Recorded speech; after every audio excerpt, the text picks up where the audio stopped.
What's up, good people? Mark Holmes here, and as always, I want to say thank you all for watching, commenting, subscribing, and being part of the Joe Boo Sports Report. Without you guys, as well as you ladies, you know that this literally does not work. I hope everybody's having a great day.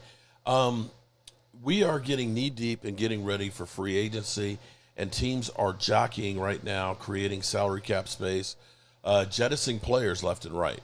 And there's players, of course, you have the dreams of, say, Myles Garrett. And you can say the Eagles are the ones that are focusing in on Myles Garrett, that he would be the prize trade. But you're going to have to give up a lot to get a Myles Garrett. Now, I always say I'll give up a draft pick or I'll give up money, but you don't want to have to give up both. And to land Myles Garrett, they really are going to have to do both. I'm not a general manager, and I'm not going to try and pretend that I know everything and the be-alls and end-alls and this, that, and the other. But to get Myles Garrett, you're going to pay a pretty penny, and you're going to, give up your first next couple of years. You're going to give up a big contract. He's going to be up there $36, $37 million as well. Now, are you better off going all in on one guy, or you're better off going in on a multiple guys? Because for $35 million a year, you probably can get two or three really good players. And there's players out here that the Cowboys are linked to. Cooper Kupp, for one, because his college coach is here, a guy he really respects and looks after. Although you may look at him and say he might be damaged goods and might not be as great as you think. There's other players out there like Tyler Lockett, who also have a tie-in with the Cowboys because of Brian Schottenheimer. But let's be clear here. We've got holes that we really want to take care of. Wide receiver, without a doubt. Probably running back. I think we want to upgrade on Rico, or at least have somebody else going with him. You'd like to think about getting another offensive lineman. Definitely need help on the defensive line because you've got basically Osa, Tyrone Wheat, and Mozzie on your defensive line. You definitely need more help there. Some help could be somebody like Jonathan Allen, who was it was known to him this morning he was going to be released. They were looking for somebody to trade for him. But people typically aren't going to trade when they figure we're better off rolling the dice and letting you hopefully get cut, and then we can start a new contract. And so there's players out there that can help your team. The Cowboys, for one, are one that usually don't look at doing and using those players. However, Cowboys have created a lot of cap space, and as we sit here this morning, the Cowboys are sitting 8th in cap room with $54 million, and that's before the $18 million that comes through as a rollover.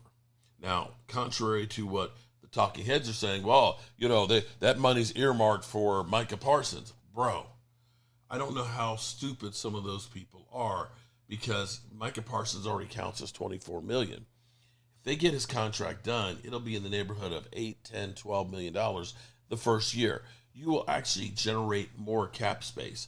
So hypothetically, if Micah Parsons' deal's done and the rollover's there, we're talking about the Cowboys having about $85 million to play with. They'll be in the top 5 in cap space if and when they get Micah Parsons done. Well, we talked about Tyler Lockett. We talked about Cooper Kupp. We talked about Josh Allen. But another guy who just hit the market that may really be able to help you out is Titans linebacker Harold Landry. Oh, shit!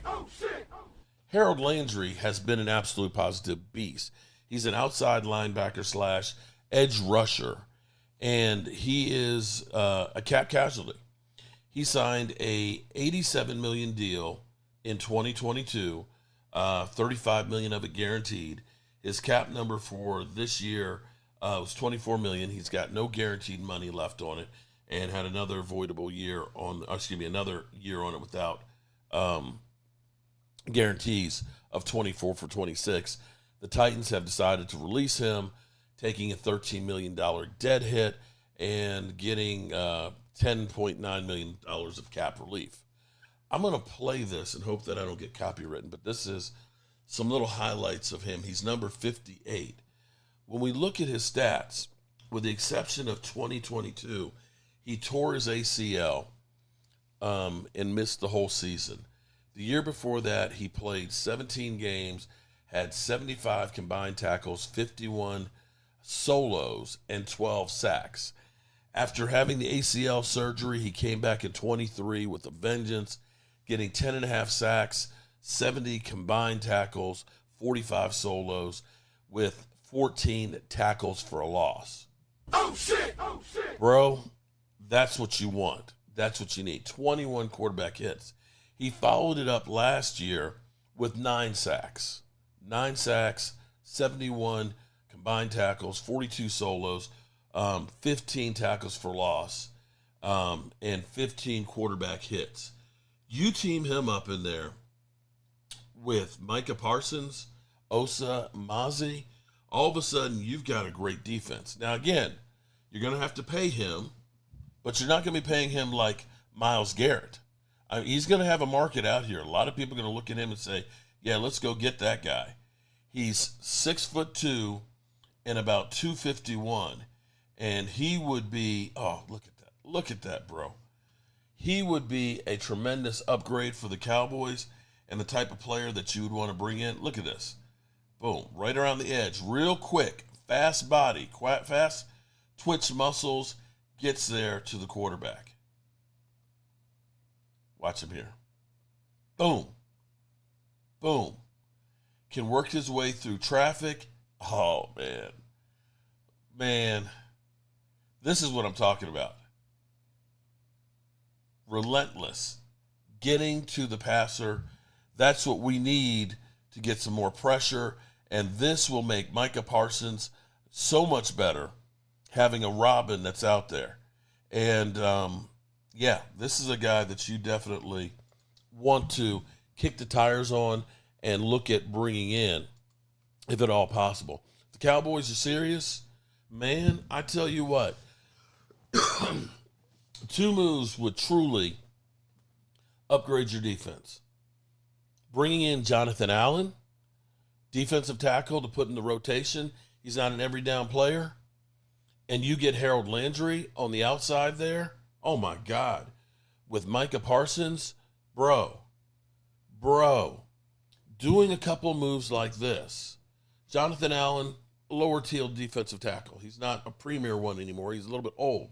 Harold Landry, he's not in the class of Myles Garrett, but, bro, he's right down up underneath of him. And he's younger, being 28 years old.